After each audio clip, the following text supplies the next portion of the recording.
Have you ever looked at a man and thought, how is he with her? She's brilliant, beautiful, magnetic. And he's loud, careless, sometimes even downright foolish. Yet she's looking at him like he holds the key to her world. You pause, you rewind that moment in your head, you start comparing not just him to her, but yourself. Where did I go wrong? I've always been the good guy. I listen, I support, I care. So why do they walk past me like I'm invisible? Let me tell you something. This video, it might just be the most important 5 minutes of your life, because what we're diving into is a truth most men never face, not because it's hidden, but because it's painful. See, you weren't born weak. You were trained to play small by teachers, culture, even relationships.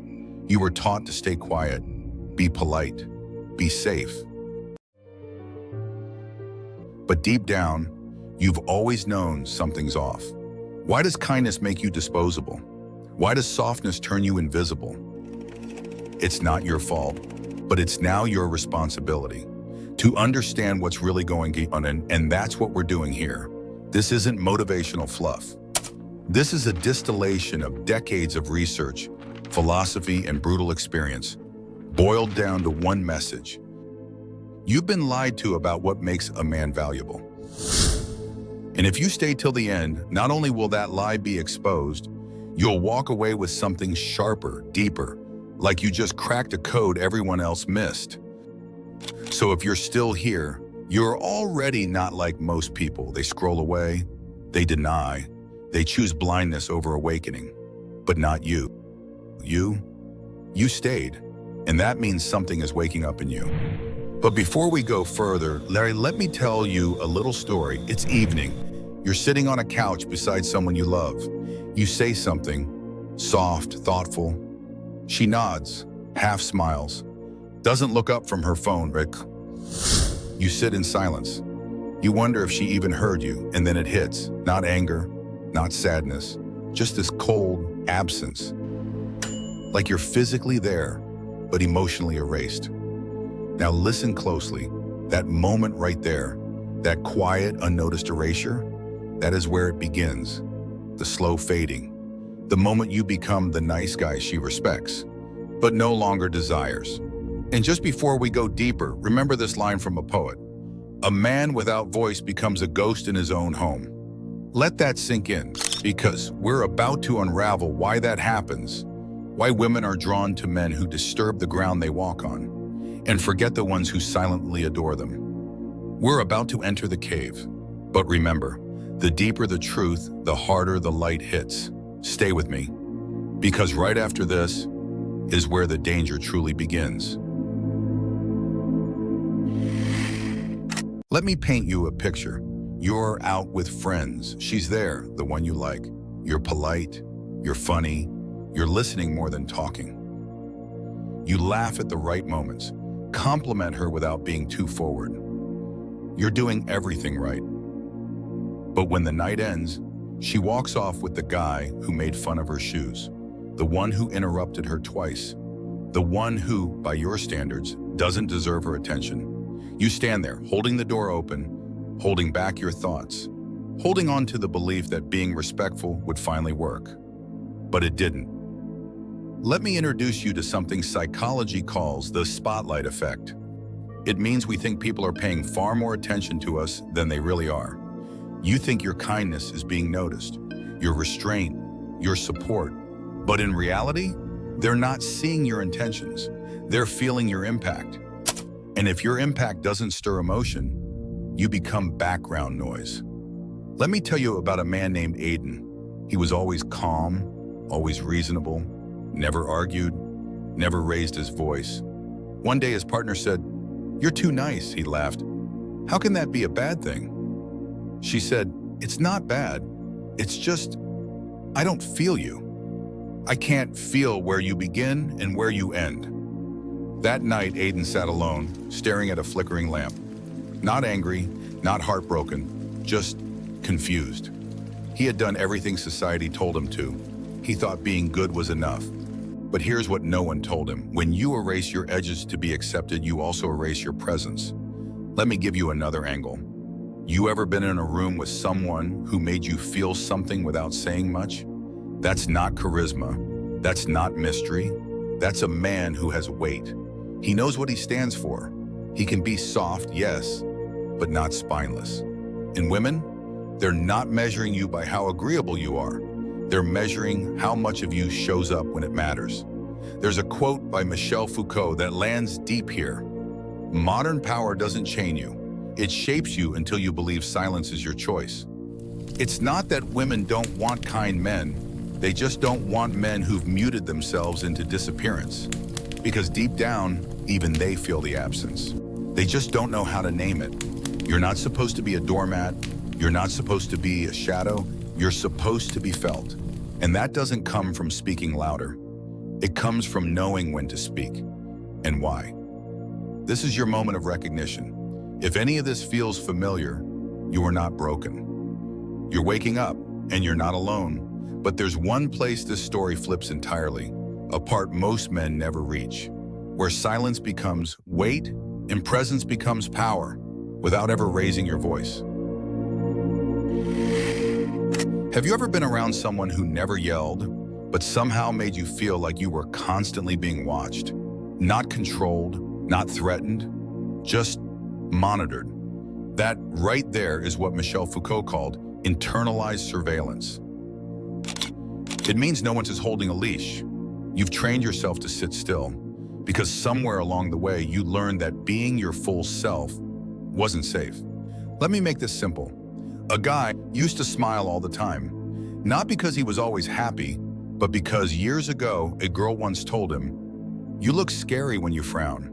From that day on, he wore his smile like a mask, in relationships, at work, among friends. But then one day a woman told him, "You're too nice, it's like you have no edges." And she left, and that's when it hit him. He had censored himself to be loved, but that very censorship made him forgettable.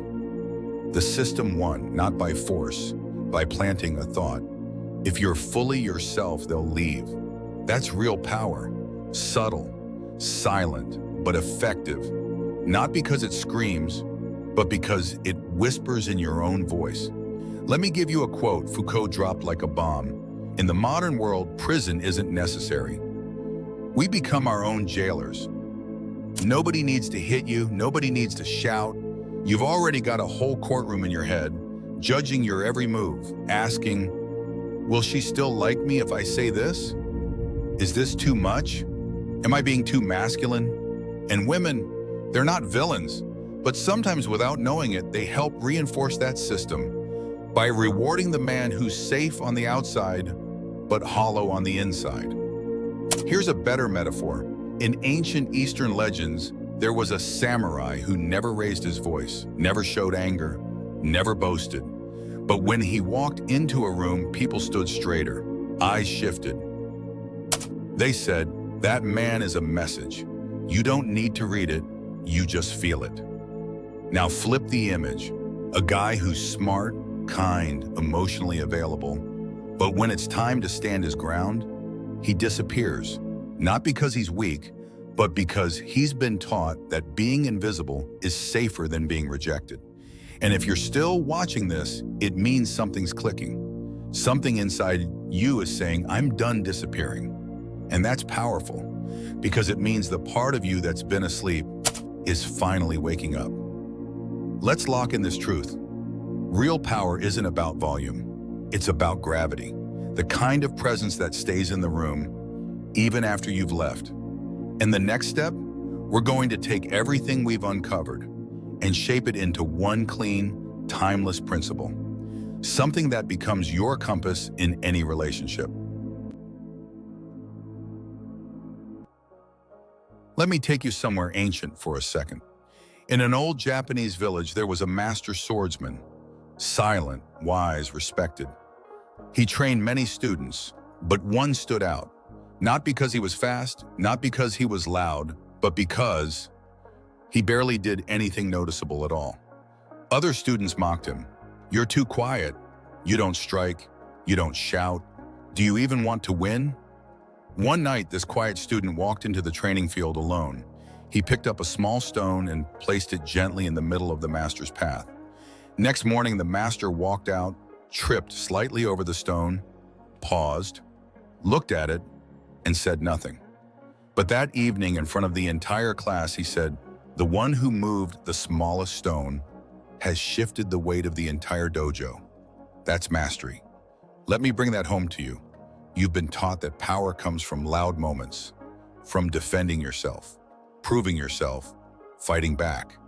But the truth, power is the small, deliberate action, done at the exact right time. It's not in yelling, it's not in sulking, it's not even in arguing. It's in doing just enough, with clarity. Let's call it the small stone principle. It means you don't need to explode. You don't need to shrink. You need to drop the right stone and let its weight do the talking. Imagine this. She says something sharp, something testing, a dig disguised as a joke. Now, the old you might have laughed it off or tried to explain or got defensive. But the awakened version of you? He just looks at her, holds eye contact, maybe even smiles gently. No drama, no cold shoulder, just presence. A stone right in the middle of the path, and she feels it. Maybe she doesn't say anything, but inside a shift happens, because now you're not reacting, you're responding. You're no longer the man trying to be liked. You're the man who chooses how to be felt. This is what Michel Foucault meant when he said, "True power doesn't declare itself. It simply rearranges the room." You are now the man who rearranges rooms without shouting, without chasing, without losing himself. And if that doesn't sound like power, you haven't fully understood what power really is. Here's your challenge. Next time you're tested, not in some dramatic way, but in those tiny, quiet moments where you're tempted to people please, drop the stone, stay calm, stay kind, but let your silence mean something. Because if your silence has no weight, then it's just absence. But if it has intention, it's presence. And presence is irresistible. By now, you've stepped ahead of most men. You've remembered your weight, but there's still a dangerous trap ahead. And it's one you never expected. Because it's not about women. It's not about culture. It's about the role you think you're supposed to play. The role that's been quietly killing your power all along. Let me speak to you, not as a narrator, but as someone who sees what's been hiding behind your smile. You think you're a good man. You listen, you support, you compromise, you respect. But what if I told you, you're not good, you're just scared? There's a story I've been meaning to tell. A man, kind, reliable, patient. He never forgot birthdays. He stayed faithful. He communicated well. One day, his woman said, "I don't feel the same about you anymore." He was shocked. "What do you mean?" "I've done everything right." She said, "You have. But that's the problem. You gave me everything, and there's nothing left of you." He sat there that night in silence. Not angry, not so sad, just hollow. Because for the first time, he realized he had mistaken goodness for value. He thought being safe would earn love. But here's what nobody tells you. When you erase your fire to keep the peace, you extinguish the very thing they fell for. You think women leave good men because they're ungrateful? They leave because something inside them feels the absence of a real man. Not a checklist of polite behavior, but someone who holds the ground beneath her. Let's cut deeper. Do you know what happens when you play nice too long? You start to rot from the inside, not loudly, quietly. And then you become bitter. Because somewhere deep down you start to realize you've given everything and no one stayed. And that's where it gets dangerous. Because that bitterness, it turns soft men into silent bombs. Men who once spoke softly now trust no one. Men who once supported everyone now isolate themselves. Men who once held space for others now carry too much space inward, and it eats them. That's not manhood. That's slow suicide. Foucault would say, when power wants to break you, it doesn't raise its voice. It convinces you to forget yours. And that's what happened to you. You didn't lose your strength. You gave it away, one small piece at a time in exchange for approval. Let me hit you with a darker metaphor. In Norse mythology, there was a white wolf, so gentle, so still that it was allowed to live among humans. But each night when the moon rose, it would howl quietly alone. Not because it was dangerous, but because it couldn't remember what it was. And one day when the howls turned to screams, no one believed it came from the wolf, because they'd only ever seen him silent. That's you, the man who's played nice for too long. The man who smiles through his own fading. The man who's lost his reflection in trying to be accepted. But here's the gift inside the pain. You can wake up, right now, this moment. Drop the act. Let the good boy die. Let the real man emerge, the one with voice, edge, presence. Not for revenge, not for attention, but for yourself. You are not too late, but you're right on time. Because what's next? That's where everything you've seen, heard, and felt gets turned into something you can carry with you for life. One idea, one tool, one final shift. Now it's time, not for a grand speech, not for motivation, but for a mirror. Not the kind that shows your face, but the one that shows your absence. You've come this far, and something inside you already knows. You're not who you were at the beginning of this video. You've seen the masks. You've felt the slow erosion of your own voice. You've stood at the edge of silence, and now, boss, you're ready to choose differently. So let me hand you something to carry. Let's call it the principle of the man who chooses himself. And it means this: you don't owe anyone your silence. You don't owe anyone your invisibility. You owe yourself your full presence. You are not here to be good, safe, predictable. You're here to be real. And real doesn't mean rude. It doesn't mean reckless. It means rooted. It means that you say yes because you mean it, and no because you feel it. It means that when you smile, it's yours, not a borrowed shield to survive the day. So here's something small I want you to do. Tonight, choose something just for you. Say no to something small. Walk away from a conversation where you'd usually shrink. Say out loud, even if only to yourself, I choose me, not out of defiance, but out of dignity. Because when you start choosing yourself in the little things, you'll stop losing yourself in the big ones. And now, I want to tell you something real. You're rare. You're part of that 1% of men who didn't scroll away, who didn't pretend to be above this, who stayed not because it was entertaining, but because it spoke to something you've been feeling for years. That deserves respect. And more importantly, it deserves momentum. So don't stop here. This video gave you a piece of the puzzle, but the full picture, it's waiting. Go watch the next one. Pick the one that calls your name, the one that makes you curious. Because if this hits you deep, trust me, you're only just beginning. And before we go, one last question. Be honest. What scares you more? The white wolf inside you, or the mirror that shows you've been gone for years? This is not the end, it's your beginning. And if something in you moved today, hit that like, not for me, for you. So you remember, this was the moment you came back to yourself.